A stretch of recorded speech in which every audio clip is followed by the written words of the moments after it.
नमस्कार दोस्तों, आप सभी का स्वागत है वीकेजे टीएनसी ऑफिशियल चैनल में। आज इंग्लिश क्लास का डे 2 जीरो से हीरो बनने के सफर में।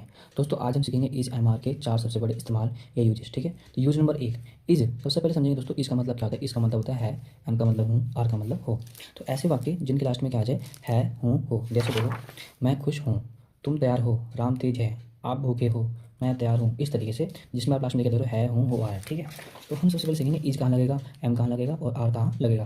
दोस्तों इज जो लगेगा ही, सी, इट, दिस, किसी एक के नाम के साथ। ठीक है, एक नाम के साथ। एम कहाँ लगेगा, सिर्फ और सिर्फ आई के साथ। और आर कहाँ लगेगा, यू, वी, दे, दो नामों के साथ। दोस्तों याद आपको ये भी रहे, जो इज है वो कोई भी सिंगल चीज़ होगी ना उनके साथ भी लगता है, और आर जो होगा कोई भी चीज़ प्लरल होगी उनके साथ लगेगा। ठीक है, अब बात करते हैं कि हमें कौन कौन से सेंटेंस सीखना है। तो सबसे पहले सीखना हमारे को सिंपल सेंटेंस। याद रखना दोस्तों, सिंपल सेंटेंस को अफर्मेटिव सेंटेंस भी कहते हैं। ठीक है, याद रहे। दूसरा है नेगेटिव सेंटेंस, ऐसे सेंटेंस जिस सेंटेंस में क्या आता हो, नहीं आता हो। ठीक है। अगला है इंट्रोगेटिव सेंटेंस, ऐसे सेंटेंस जो स्टार्ट ही किससे होते हो, क्या से।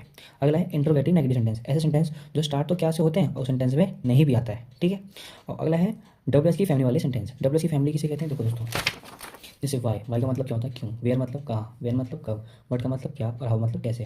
डब्ल्यू एस की फैमिली का मतलब ही होता है कि ऐसे शब्द जो किससे स्टार्ट होते हैं, डब्ल्यू से और एस से होते हैं। ठीक है, तो ये जो पांचों हैं ये किससे स्टार्ट हो रहे हैं, डब्ल्यू से और एस से। ठीक है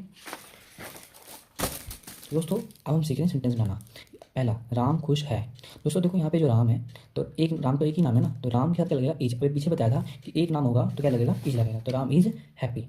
अगला है हम बहादुर हैं, हम क्या लगता है दोस्तों, वी, और वी से क्या लगता है, आर, तो वी आर ब्रेव। ठीक है, नेक्स्ट है मैं छात्र हूँ, मैं के लिए क्या लगेगा, आई से क्या लगता है, एम, और छात्र कहते हैं स्टूडेंट। ठीक है, वह बीमार है, वह के लिए क्या लगेगा, ही इज सिक। सिक भी कह लो या आप इल भी कह लो। दोस्तों अब ही की जगह सी भी लिख सकते हैं अगर की बात हो रही होगी तो। बात करते हैं राम और श्याम दयालु है। दोस्तों यहाँ पे दो नाम आ गए हैं तो यूज़ करेंगे किसका, आर का। देखो राम और के लिए एंड, श्याम का श्याम, और दो नाम आ रहे हैं तो आर, दयालु को काइंड, तो Ram and Shyam are kind.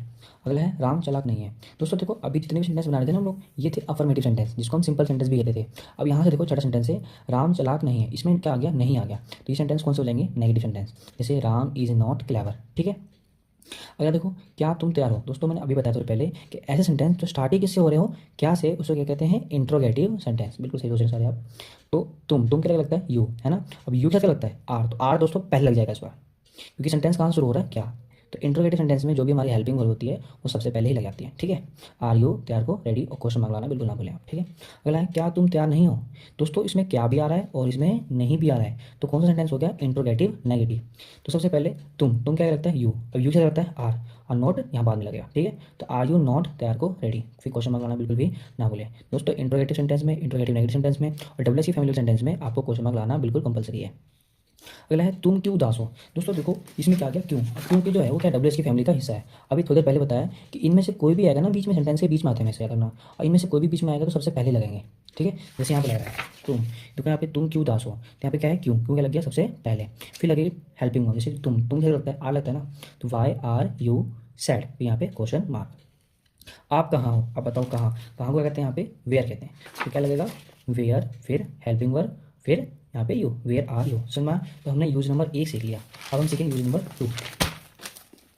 देखो दोस्तों, use number 2 is am are use with adjective. दोस्तों बहुत से लोगों को नहीं पता होता कि एडजेक्टिव क्या होता है। आप सभी ने जरूर सुना होगा एडजेक्टिव को हिंदी में विशेषण, है ना। तो कोई आगे से आपसे ये पूछेगा कि विशेषण क्या है इंग्लिश में, लेकिन ठीक है, तो व्हाट इज एडजेक्टिव, तो आपको बहुत ही कम शब्दों में रिप्लाई देना है। क्या बोलना है, क्वालिटी ऑफ समथिंग, बात खत्म।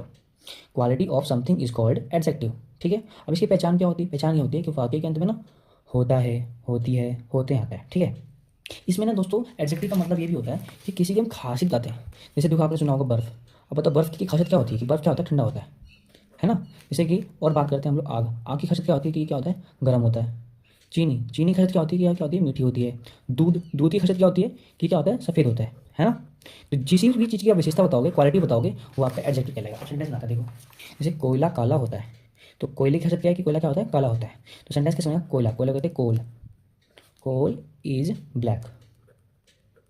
ठीक है, अगला है आग गर्म होता है, आग को कहते हैं दोस्तों फायर, फायर इज गर्म कहते हैं हॉट। अगला है बर्फ़ ठंडा होता है, बर्फ़ को कहते हैं आइस भी कहते हैं, या आप स्नो भी कह लो। आइस इज ठंडा कहते हैं कोल्ड। ठीक है, तो यूज नंबर ये क्या था, 2 था। अब अगर आपको मैं कहूँ कि दूध काला नहीं होता है तो इंग्लिश क्या बनेगी इसकी, मिल्क इज नॉट ब्लैक। ठीक है, तो ये हमने सीख लिया यूज नंबर 2। अब हम सीखते हैं यूज नंबर 3। दोस्तों यूज नंबर 3 जो है आपको सीखना है इज क्या क्या लगेगा टू, एम क्या क्या लगेगा टू, आर क्या क्या लगेगा टू। दोस्तों इसको हम फास्ट एक्शन वाले सेंटेंस भी कहते हैं। सुनना, क्या कहते हैं इसको? फास्ट एक्शन वाले सेंटेंस भी कहते हैं। जैसे देखो इसमें ना जो काम होगा ना वो क्या होगा, जल्दी जल्दी होगा। जैसे कि मैं आने वाला हूँ, पढ़ने वाला हूँ, तुम जाने वाले हो, तुम पिटने वाले हो, इस तरह से देखो पहचान क्या होगी, वाला है, वाली है, वाले हैं को है, लास्ट में क्या भी आता है, को भी हो। ठीक है, जैसे यहाँ पे सेंटेंस लिखा है सोहन जाने वाला है, तो सबसे पहले क्या आएगा, सोहन। अब तुम सबको पता होगा कि सोहन से तो लगता है इज, तो सोहन इज, आई क्या लगेगा टू, सोहन इज टू, जाने को कहते हैं गो। ठीक है, क्या आगे हम आने वाले हैं, क्या आएगा, वी आर टू, आने को कहते हैं कम। ठीक है, इसमें पहचानी होगी क्या, वाला है, वाली है, वे जाने को है, तो वह केवल क्या आएगा, ही क्या लगेगा, इज टू, जाने को गो, ही इज टू गो। इस तरह से आप बहुत सारे सेंटेंस बना सकते हैं किस पे, फास्ट एक्शन वाले सेंटेंस। लास्ट में आना चाहिए वाला है, वाली है, वाले हैं, को है। ठीक है, यूज नंबर 4 की बात करते हैं हम लोग। तो यूज नंबर 4 जो है, अभी आपने सीखा फास्ट एक्शन वाले, आप सीखोगे टू फास्ट। टू फास्ट मतलब काम क्या होगा, बहुत जल्दी होगा, तो इसकी पहचान होगी ही वाला है, ही वाले हैं, मैं आने ही वाला हूँ, मैं जाने ही वाला हूँ, मैं बोलने ही वाला हूँ, मैं सोने ही वाला हूँ, तुम देखने ही वाले हो। ठीक है, जैसे लिखा मैं आने ही वाला हूँ। तो इसमें क्या है दोस्तों, इज ना, इज के साथ, इज के बाद क्या लग जाएगा, अबाउट टू। यहाँ पे सीख रहा था इज के साथ टू लग रहा था, इसके साथ टू लग रहा था, लेकिन यहाँ पे क्या लगेगा, is about to, am about to, are about to. जैसे कि लिखा मैंने मैं आने ही वाला हूँ, तो बताओ क्या आएगा, मैं के लिए I am about to come. ठीक है, I am about to come, मैं आने ही वाला हूँ। रोहन जाने ही वाला है, इंग्लिश क्या होगी बताओ उसकी, पहले तो रोहन, और आप सबको पता लगी क्या होगा कि एक नाम है तो क्या लगेगा, इज, रोहन इज, आई क्या लगाएंगे, about to, Rohan is about to, जाने कहते हैं गो।